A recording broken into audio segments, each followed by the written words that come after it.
On August 2nd, one of the first big AI regulations actually starts to bite, and I think most people are filing it in the wrong drawer.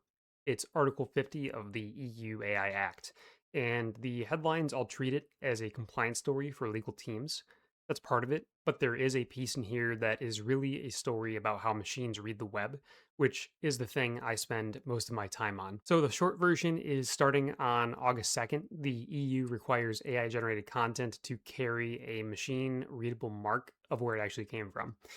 And when you sit with what machine readable mark actually means, and you realize is that web is about to grow a provenance layer or a new signal sitting right next to the structured data we already optimized for. So let me walk you through what the rule actually says, who it lands on, and what it means for anyone doing SEO or running content at scale. So the first thing to get straight is that Article 50 is not one rule. It really is two kinds of disclosure bundled together, and they land on different people. The first is a kind of machine disclosure. If you're the provider or the company that builds a generative model, you have to mark your synthetic output, so audio, images, video, and text, in a machine readable format that is detectable as artificially generated. That is the one that quietly changes the web. The second kind is a human disclosure. If you're the deployer, meaning you are using somebody else's tool to publish something, you have to disclose deepfakes and you have to disclose AI generated text when it is published to inform the public on matters of public interest.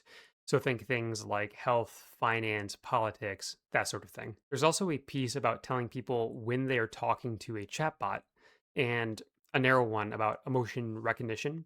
But for most of us, the action is in those first two. Two duties for the provider, two for the deployer, and holding on to that split because it's basically the whole game. Now, if you've been half following this, you might be thinking, didn't the EU just publish all these deadlines back? And the answer is no, and not this part. There was a package called the Digital Omnibus, and it did delay a bunch of the heavier high risk rules out to 2027 and 2028.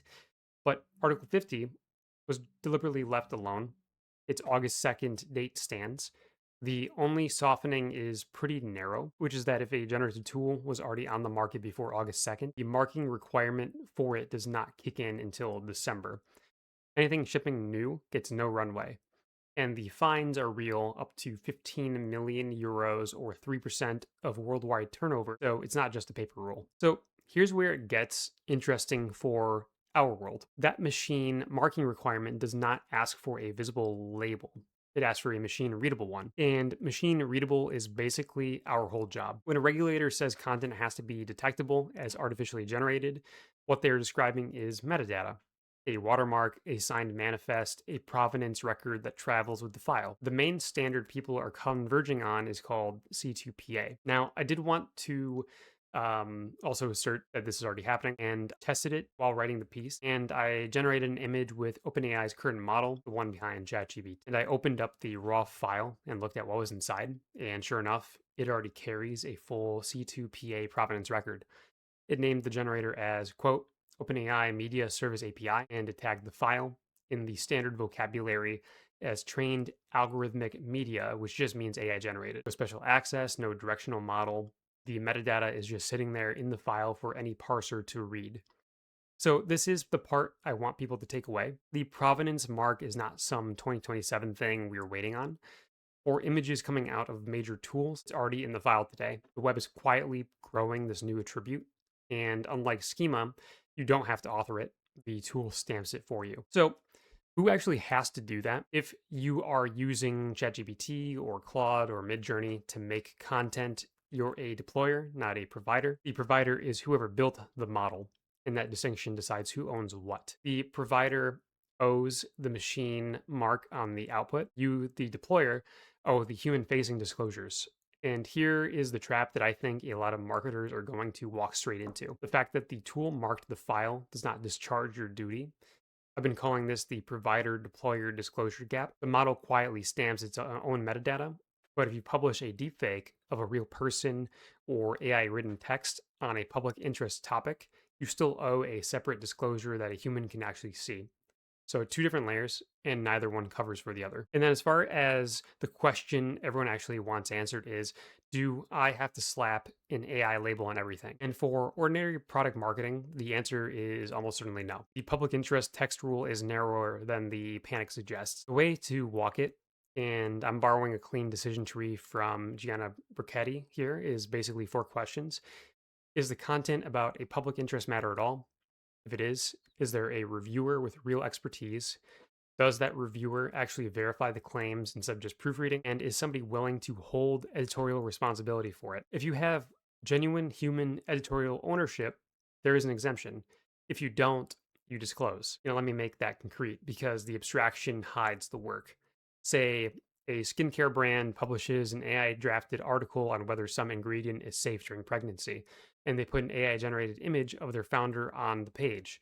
Those are two different assets with two different answers.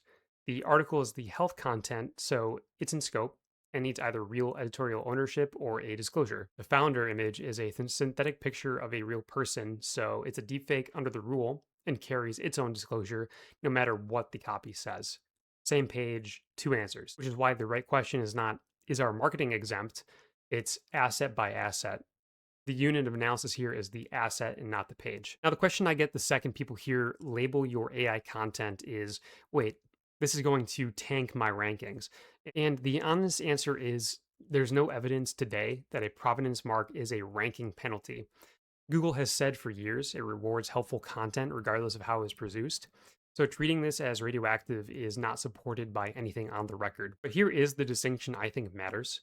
The machine mark is invisible. It rides in metadata. The disclosure you write is the visible one, the line a human and maybe an answer engine actually reads. And my read, and I'm labeling this as inference, is that the visible disclosure is where the real risk and opportunity sit. A line that says drafted with AI, reviewed and verified by a named editor, reads as accountability. A bare AI generated banner slapped across a whole page reads like a warning label. So if provenance ever becomes a signal, these engines wait. The specific accountable version is the one that you want to be holding. So, what do you actually do with all of this before the deadline? It's easier than the headlines make it sound, where you would inventory where AI produces your public facing output. So, your chatbots, your AI written articles, your synthetic imagery, confirm your vendors are marking their output because that part is on them and you are relying on it. And then flag the two things that actually trigger a disclosure on your side: deepfakes and public interest text. That's really it. You're not labeling your whole catalog. You're finding the handful of assets the rule genuinely touches. If you do want the full write up, including the details of that C2PA test and the decision tree, it's on the website. Link is in the description. And I would love to know or hear how others are drawing this line. So let me know in the comments. Thanks for watching.